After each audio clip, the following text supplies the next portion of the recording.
I will be starting a new series on my channel called Forgotten NHL Stars, where I'll be talking about some of the most underrated star players in the NHL that don't get talked about enough. Adam Oates is widely regarded as one of the best playmakers in hockey history and played in the NHL from 1985 to 2004 for the Detroit Red Wings, St. Louis Blues, Boston Bruins, Washington Capitals, and 3 other teams. In his career, he was a 5-time All-Star, led the NHL in assists 3 times, and was a key playmaker for Brett Hull on St. Louis and Cam Neely in Boston. Although Oates never won a Stanley Cup, he recorded 1,420 points in 1,337 games and was inducted into the Hockey Hall of Fame in 2012. In this episode of Forgotten NHL Stars, I'll be spotlighting Adam Oates. In 1984-85, Oates broke RPI school records by recording 60 assists and 91 points. His career total of 150 assists remained a school record as of 2012. Again named an NCAA All-American, he was voted to the ECAC First All-Star Team and was a finalist for the Hobey Baker Award as the top hockey player in the NCAA. After helping RPI to win the 1985 National Championship, he was included in the All-Tournament team. In his 3 years with RPI, the Engineers had an 85-19-1 record and won the ECAC championships in 1984 and 85.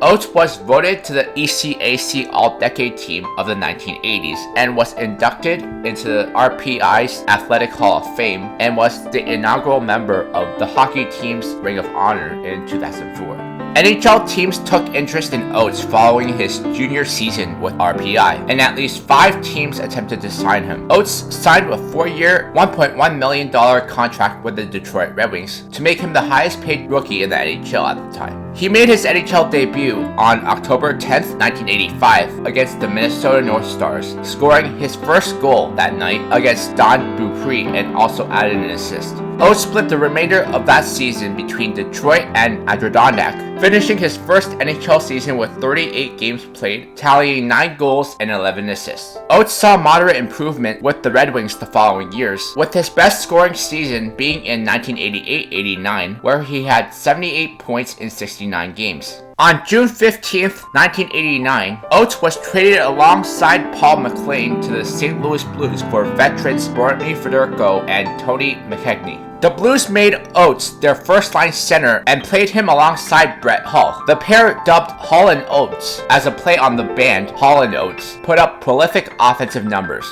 In the 1989-90 season, Oates topped the 100-point mark for the first time in his career with 102 points. He improved to 115 points in the 1990-91 season and helped Brett Hull to score 72 and 86 goals those seasons. Oates signed a 4-year, $3 million contract extension with the Blues prior to the 1991-92 season, but after the team signed Brendan Shanahan, Garth Butcher, and Ron Suter to significant deals, he felt he was underpaid. After playing in his second career All-Star game, he threatened to walk off the team following the All-Star break if the Blues did not renegotiate his contract, prompting a negative reaction from St. Louis fans who booed him loudly.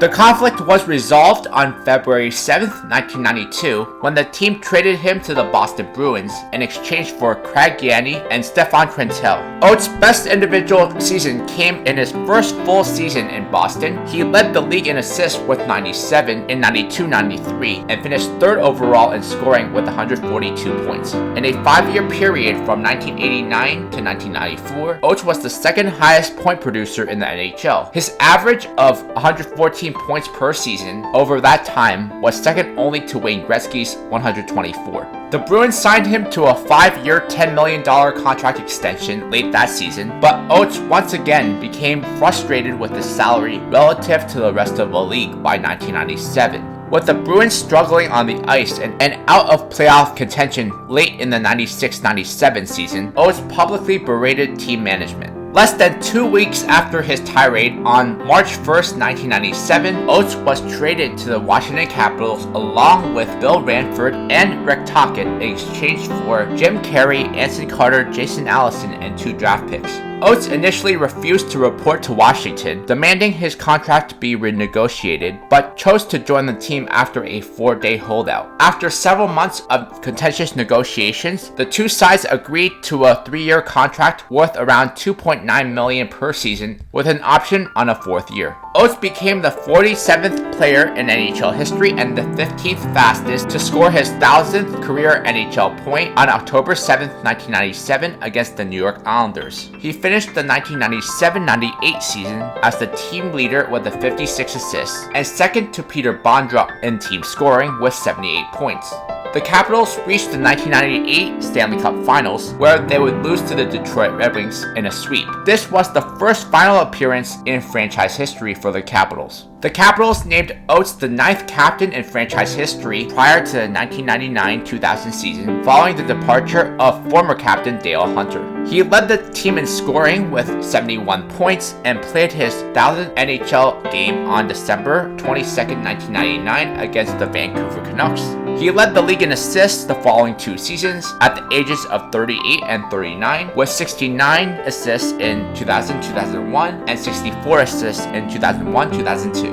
With Washington out of playoff contention late in the 2001-2002 season, and with his contract expiring following the season, the Capitals traded Oates to the Philadelphia Flyers on March 19, 2002. The Flyers hoped that bringing in Oates would help solidify their playoff chances. The move did not work, as the Flyers were defeated in the first round by the lower-ranked Ottawa Senators, losing the series in 5 games. After a less than stellar tenure with the Flyers, Oates signed with the Mighty Ducks of Anaheim for the 2002-2003 season, and then the Edmonton Oilers for the 2003-2004 season. Oates retired from the NHL in 2004 with 341 goals and 1,079 assists for 1,420 points in 1,337 games. At the time of his retirement, Oates was 5th all-time in assists and 13th all-time in points, with an average of 1.06 points per game. Oates was just as productive in the postseason as he was in the regular season. He tallied 114 assists and 156 points in 163 games.